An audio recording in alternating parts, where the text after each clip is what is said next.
Duke Dennis was pictured with Mike Wang playing NBA 2K24 early at an event. If you guys don't know, Mike Wang is the gameplay director for 2K. He makes all the very important gameplay decisions. Now, at this event, I didn't see any other 2K creators, and I'm glad that at least Duke Dennis was there. I don't want to hear anything about, oh, Duke doesn't play the game as much anymore, bro. No disrespect on his name. He's a legend in the 2K community, and he knows what 2K could do to make the game better. But anyway, we have a lot of 2K24 news today that should be from start to finish, so sit back, relax, and I got you guys. But let's check out what Duke Dennis posted recently on his YouTube talking about the state of the game. I missed the overall experience, man, the overall feeling of having something to stay on the game for. I miss grinding for Legend, I miss grinding for mascots.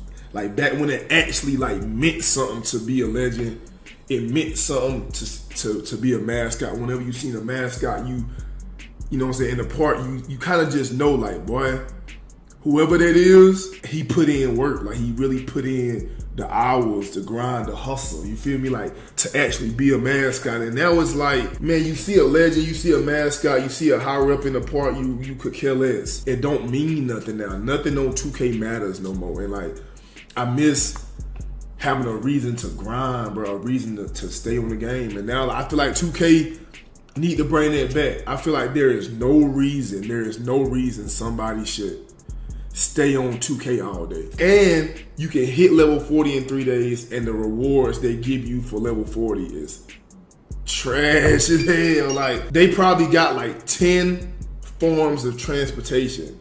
Level 4, they got a carpet, they got a jetpack, they got a little motorcycle, they got a go-kart, they got hoverboard. Man, they got all these irrelevant. 2K just need to get back to what it used to be. I know you need to move forward in life, and you need to, you know what I'm saying, grow and expand and continue to progress. But I feel like 2K really lost out on what part and online play really was for the community.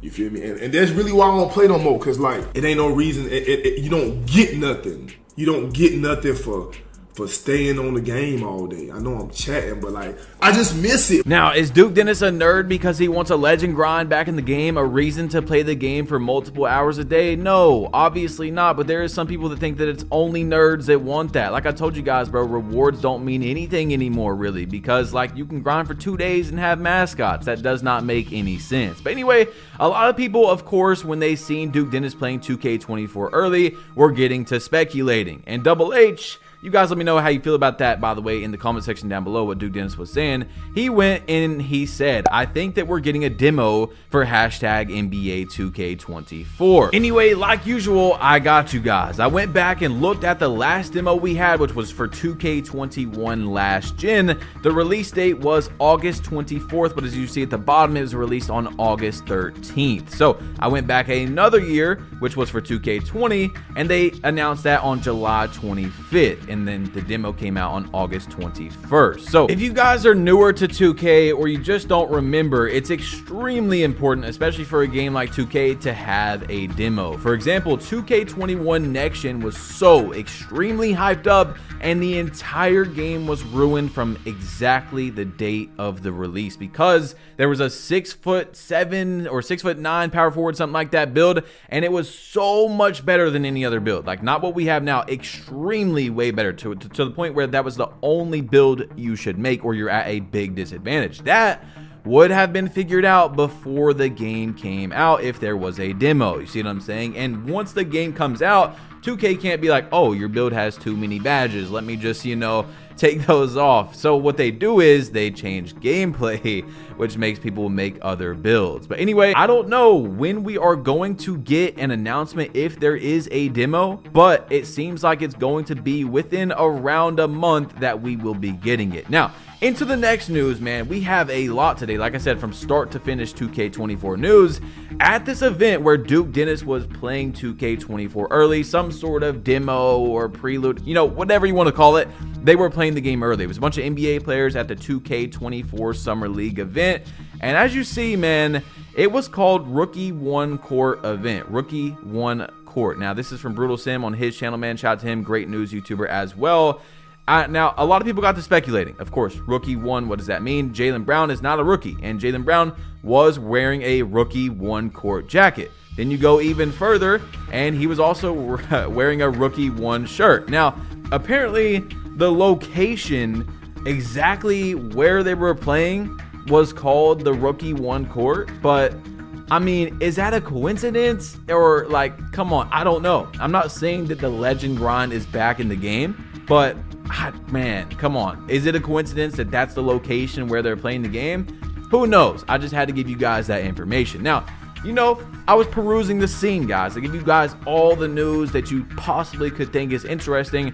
Ticino liked the tweet of Crossplay being in 2K. So we might be seeing a lot of wagers in the 2K community really coming back next year. Who knows? We will see on that as well. Anyway, in the last video, I said that the 2K's Discord wasn't that good at the time, so I left, but it seems like they're actually dropping some good information. I might have to join the Discord back about 2K24. So, confirmed there will be no early access date for 2K24. It's what they're saying. There's no early tip-off pre-order option for 2K24. Don't trust everything you read. Keep an eye on the news. So, I don't know, man. That's actually kind of crazy if 2K is not going to have any sort of early release. Like, usually what they do is, if you pre-order the game or whatever, you can play like a day early or whatever like that.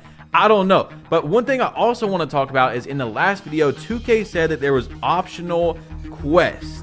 Does that mean that the quests or the main quests are optional? I don't know. So I wanted to make sure that I came back and told you guys that it's probably just the side quests that are optional, but hopefully after our first player, there's an option to skip the quest like we had in the past. You know, you were able to you obviously had to see it, on your first player, and then 2K gave you the option to skip it. But now, the reason why 2K didn't do that, at least this year, in my opinion, is so that you can go through and run through the city and look at the ads, and they make their money off that. So hopefully there is a skip, but I wanted to, double down on what I thought that was. Anyway, confirmed in 2K24, VC will still be shared within the same console family. So if you're on PS4 and you have a PS5, you're playing last gen and current gen, or, current gen and next gen, whichever one you want to call it, because 2K still calls it current gen and next gen, so that's why I still call it that, by the way, for the people that comment that, for less confusion. You're going to be able to have the same VC. You're going to be able to have the same VC on PlayStation and PlayStation 5. So it's not going to be cross-platform VC, but it will be PS4 and PS5, Xbox, last gen, all that stuff. Anyway, Sprague went to Twitter and he said, if my next gen console doesn't run 120 frames per second on 2K24, I'ma cry. And he added me. So that's something that I thought about, because this is what we talked about in 2K21. I'm not sure why 2K hasn't upped the frames yet for the game. It's a next-gen console, at least like 90 frames. Like, I understand it's a basketball game, so it's not that big of a deal, but like, we're on a next-gen console. 90 frames per second could look really nice, because I know when I get on PC 2K, when you're walking through, like, it lets you play whatever frames your computer can play through. It looks really nice, and that's why PC also needs a next-gen game as well. Obviously not crossplay if they're not going to fix the hackers, but it would look really cool in the videos to be playing basketball at like 200 frames per second, stuff like that. So Power went to Twitter and he said, for those people who keep saying the parks are going to be so full with crossplay, unfortunately, that's not how it works. The problem was never not enough people playing it. It was too many courts for the amount of people allowed in a server. Crossplay won't change server caps. So we're kind of at a weird spot right here, and I feel like you guys needed to know that. It's not necessarily there's not enough people playing the game. There's like 10 courts in the parks nowadays, and there's not enough people in the server. Now, that's where we're at a really weird problem, because if 2K lets more people in, is it going to be even more latency? Like, they got to fix their servers, you know what I'm saying? But at the same time, there's a few other things they could do as well, like letting people get kicked out of the park that have been standing still for 5 minutes. I mean, we're on next-gen consoles, guys. It takes 3 seconds to load back in, okay? Don't be mad if 2K kicks you after 5 minutes of standing still and not playing. That's how it should be. But at the same time, I want to also say that we are kind of speaking from a privileged point of view. Now, what I mean is, I'm on the Eastern server, which I believe is the highest server. I'm from Tennessee in 2K. There's East, West, UK, all that type of stuff. I think crossplay is also really good for people that are overseas in the servers that aren't necessarily as populated. So at the same time, Power is right, but at the same time he's not, because there is some servers that are actually going to benefit from that by having PlayStation and Xbox players filling up these servers. So I don't know, man. I really don't know. There's so many questions, bro. But one of the easy answers is to make less courts or more people in the park, but then 2K has to fix the servers. It's tough, man. I don't know how the servers are going to be first week, second week of 2K24, man. I don't know, bro. I really hope that it's good, but I don't know. Anyway, Power said, if 2K pulls off crossplay in Park, I give them a lot of credit because nobody has realistically done that. Every other game with crossplay has matchmaking. Who else has crossplay in the open world? Maybe that's why it took so long. So I think that Destiny is an open world crossplay game, but I'm pretty sure that's the only other game. So maybe that's why it took 2K so long. Maybe you guys can let me know in the comment section, by the way, as well, if there's other games. But I'm not talking about matchmaking like Fortnite or anything like that. Maybe that's why it's took 2K so long, because you're genuinely going to be standing side by side, at least how they explained it, with someone that's playing on PlayStation and you're on Xbox, or, you know, someone that's on Xbox and you're playing on PlayStation. So maybe that's why it took so long. And plus there's going to be like 100 people in the park, or, you know, when you're in the city, stuff like that. Anyway, let me say before we get into this news that I know a lot of you guys don't care about the mode specifically, but just watch, okay? So 2K dropped some news about the WNBA, you know, the W thing they have on Next Gen, and at the bottom it says WNBA signature shoes and all new badge perks along the way. So maybe that doesn't mean anything at all. I just wanted to let you guys know, new badge perks, who knows? Anyway, the next thing is for the My NBA. It says new to My NBA will be the LeBron era beginning in 2011. Guide your team against or even with LeBron and take your franchise to the next level against some of the all-time greats. Also coming to 2K24 is simple eras. This is a casual, more easy way to navigate the version of the main mode aimed at players who just want to make a few moves